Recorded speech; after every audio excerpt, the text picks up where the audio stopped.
अस्सलाम वालेकुम ख़वातीन व हज़रात, मैं हूं मखदूम शहाबुद्दीन और आप देख रहे हैं मेरा फेसबुक और यूट्यूब चैनल। आज पीडीएम का एक इजलास हुआ। ये इजलास हुकूमत मुखालिफ इजलास या फिर पीडीएम इजलास के से ज़्यादा नवाज शरीफ मुखालिफ इजलास लगा।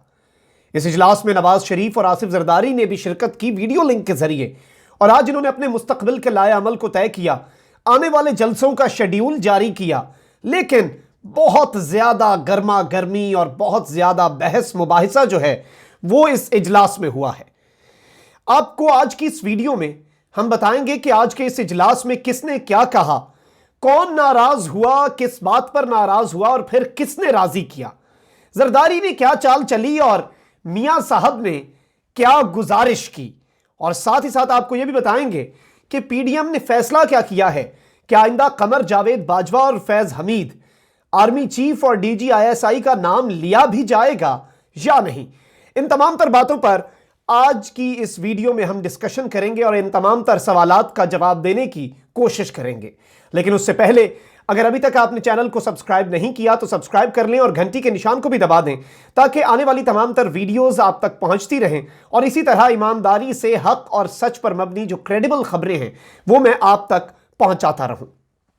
ख़वातीन हज़रात, पीडीएम जो है ये काफ़ी दिनों से गुज़श्ता जब से बिलावल भुट्टो ने गिलगित का बहाना बनाकर कोयटा जलसे में शिरकत से इनकार किया और सिंध में कैप्टन सफदर के साथ जो हुआ उसके बाद से इसके अंदर बहुत ज़्यादा इंतशार है और पीपल्स पार्टी अपने आप को डिस्टेंस कर रही थी काफ़ी दिनों से। अब इस पूरी सूरत हाल में पीपल्स पार्टी के ऊपर बहुत ज़्यादा प्रेशर बढ़ा और बिलावल भुट्टो जरदारी का जो बीबीसी को इंटरव्यू था जिसमें उन्होंने कहा कि मुझे धचका लगा, मुझे शौक लगा, मेरे लिए बड़ी ये हैरत की बात थी कि नवाज शरीफ ने आर्मी चीफ और जनरल कमर जावेद बाजवा का और जनरल फैज हमीद का नाम ले लिया है।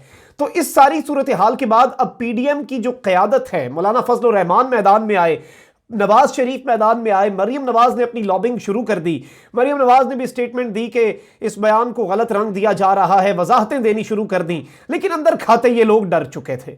नून लीग और जेयूआई को अब ये लग चुका था कि बिल्कुल अब जो पीपल्स पार्टी है वो हमें झंडी करा चुकी है। उसके ऊपर आज आसिफ अली जरदारी ने इस इजलास में बड़ी चाल चली है। वो सियासतदान है। आपको ख्वाजा आसिफ का याद होगा, ख्वाजा आसिफ ने मंसूर अली खान को एक इंटरव्यू दिया और जब ये इत्तेहाद बना उस दिन जब ये लोग बड़े शीरो शकर थे, बड़ा इनमें प्यार अभी नया नया शुरू हो रहा था, उनका मैं आसिफ जरदारी पे ट्रस्ट नहीं करता, जरदारी ट्रस्ट वाला बंदा ही नहीं है। और वही जरदारी ने साबित कर दिया। लेकिन जरदारी ने आज एक और चाल चली, क्योंकि जाहिर बात है वो अपोजिशन का अपने ऊपर से वो लबादा भी नहीं ओढ़ना चाहते, साथ साथ वो अपनी सिंध सरकार भी बरकरार रखना चाहते हैं। वो एस्टैब्लिशमेंट के साथ किसी बंद गली में नहीं जाना चाहते, वो राहें खुली रखना चाहते हैं और यही बिलावल और जरदारी की पॉलिसी है। लेकिन आज जो पीडीएम का इजलास हुआ बड़ा हैरानकुन और बड़ा गर्मा गर्म इजलास था। इसके अंदर की सारी कार्रवाई आपके सामने हम आज की इस वीडियो में रखेंगे। अब सबसे इंपॉर्टेंट बात, जरदारी ने चाल जरूर चल दी है। ये पीपल्स पार्टी का पुराना तरीका है, वारदात जिसे कहते हैं वो ये है।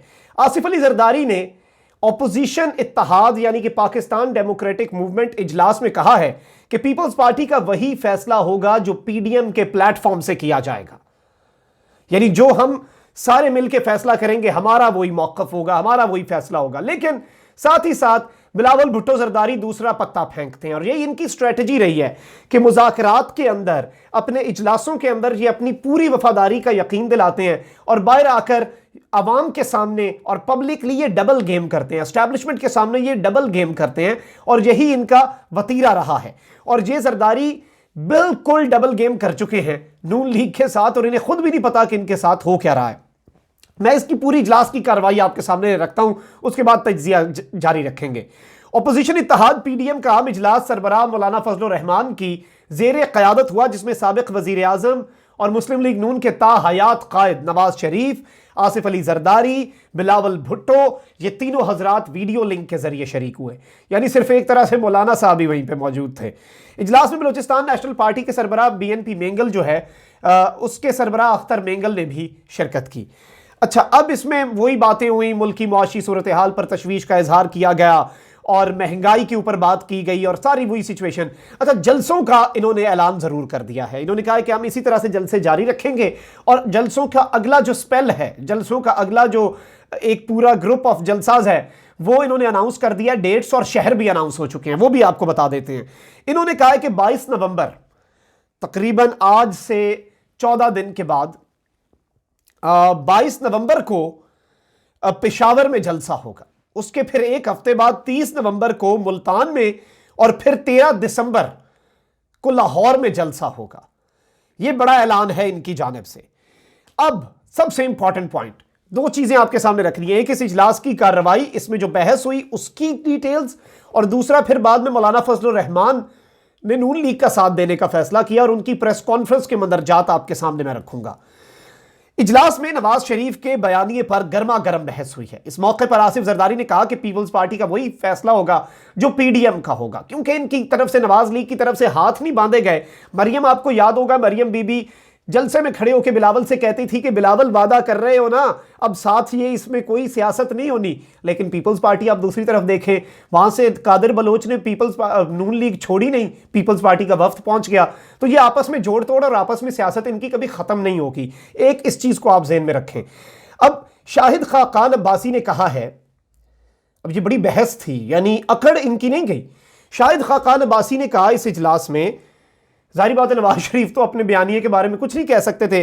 शाहिद खाकान अब्बासी ने कहा कि नवाज शरीफ का बयानिया कबूल करने के अलावा पीडीएम के पास रास्ता क्या है, क्या रास्ता बचा है। अच्छा, अब राजा परवेज अशरफ ने इसके ऊपर क्या कहा। अब जाहिर बात है क़यादत जो है वो इस तरह की बहस मुबाहिसे में डायरेक्ट इन्वॉल्व नहीं होती।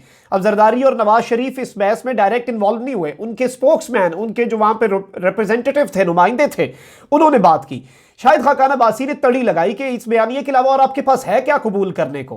राजा परवेज अशरफ इस पे बोले, वो भी साबिक वजीर आजम है पीपल्स पार्टी की तरफ से, अगर जलसों में एस्टैब्लिशमेंट के बजाय अफराद के नाम लेने हैं तो पीडीएम का नया इजलास बुलाकर तय करना होगा।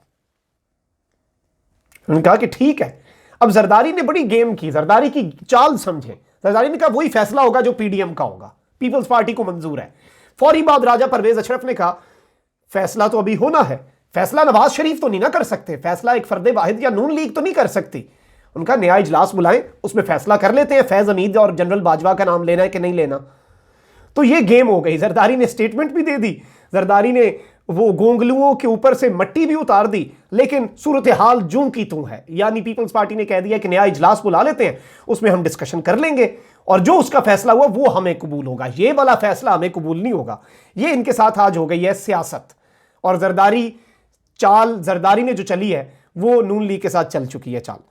अब मौलाना फजलुर रहमान ने कहा कि हमें अपनी जमातों के बयानिए से बालातर होकर मुश्तरका मौक़िफ़ इख्तियार करना होगा। मौलाना साहब वही काम कर रहे हैं, दोनों पार्टियों को इकट्ठा करके। मौलाना साहब को यह लगता है पहले दिन से कि मैं अगर दोनों पार्टियों को इकट्ठा कर लूंगा तो मैं इनका लीडर बन जाऊंगा, दोनों के दरमियान सबसे इंपॉर्टेंट बंदा हूंगा। लेकिन हर दफ़ा ये होता है ये दोनों पार्टियां मौलाना साहब को यूज़ कर जाती हैं। इस दफ़ा मौलाना साहब मफाहमत दोनों के दरमियान जब भी कोई गर्मा गर्मी और इस इजलास के अंदर बहस और मुंह मारी हुई, उसके अंदर मौलाना साहब ने इंटरवीन किया। अब आपको बताएं कि मौलाना फजलुर रहमान की प्रेस कॉन्फ्रेंस के मंदरजात क्या थे जो इन्होंने इसके बाद की। मौलाना फजलुर रहमान का कहना था, उन्होंने एक तो वजीर दाखिला एजाज शाह जो है उनके बयान पर उन्होंने वो दिया, एहतजाज किया और उसके ऊपर उन्होंने उसकी तरदीद की और उन्होंने जो बयान दिया एक तरह से धमकी थी। और इस पूरी सूरत हाल को उन्होंने एक और बात कही कि पीडीएम की स्टीयरिंग कमेटी का इजलास 13 नवंबर को तलब किया गया है और उसके बाद 14 नवंबर को दोबारा इस्लामाबाद में इजलास होगा। यानी 13 और 14 नवंबर को अब इजलास होना है पीडीएम का। उसमें अब ये डिसाइड करेंगे, जबकि पीटीआई पीपल्स पार्टी ने कह दिया कि किसी सूरत नाम नहीं लिया जाएगा। नाम लेना तो इजलास बुलाएं, उसमें फैसला होगा कि एस्टैब्लिशमेंट का अब नाम लेना है कि नहीं। मौलाना फजलुर रहमान का मौक़िफ़, नवाज शरीफ ने प्रेशर डाला, मिन्नत तरला किया कि अब जरदारी की और बिलावल के इस बयान के बाद अब हमारे पास तो कुछ नहीं रहा, पीडीएम तो टूट गई है। इसमें मौलाना साहब को अब सपोर्ट दिखानी पड़ी और मौलाना साहब ने नवाज शरीफ के मौक़िफ़ की तायीद की है। यह मैं आपके सामने रख देता हूं। मौलाना का कहना था कि एस्टैब्लिशमेंट का नाम लेना या ना लेना कोई बड़ी बात नहीं, सबको मालूम है एस्टैब्लिशमेंट से मुराद क्या होती है। जब वजीर आजम और वजीरों का नाम लिया जाता है तो इदारों का नाम लेने में मुज़ायक़ा नहीं। अच्छा, इदारों का इन्होंने भी कहा है, इन्होंने अफराद का नाम नहीं कहा। तो मौलाना साहब ने कहा कि मुज़ायक़ा नहीं, उन्होंने ये नहीं कहा कि मैं नाम लूंगा। खुद मौलाना साहब भी इस बात पर नहीं आ रहे। तो ये इजलास की पूरी कहानी है और ये इजलास की पूरी सूरत हाल है कि अब होने क्या जा रहा है और आने वाले दिनों में इन्होंने जलसे तो करने हैं, इकट्ठे हैं, जारी बात है मुश्तरका मफाद है, करप्शन के केसेस बंद कराने हैं, नैब कवानीन में तरामीम करानी है और इमरान खान से किसी तरीके इन्होंने छुटकारा हासिल करना है और इमरान खान और एस्टेब्लिशमेंट के दरमियान इन्होंने लड़ाई डलवानी है। ये इनका मकसद है। इसके लिए इकट्ठे तो है लेकिन इनका लाइन ऑफ एक्शन डिफरेंट है और ये एक दूसरे के लाइन ऑफ एक्शन को कबूल करने को भी तैयार नहीं है। आपसे मुलाकात होगी इंशाल्लाह अगले वीलॉग में। तब तक अपना बहुत ख्याल रखें, अपने इर्द गिर्द लोगों का बहुत ख्याल रखें और ये मुल्क पाकिस्तान जो कि अल्लाह ताला की एक बहुत बड़ी नेमत है हमारे लिए, इसका भी बहुत ज़्यादा ख्याल रखें। अल्लाह निगहबान। पाकिस्तान जिंदाबाद।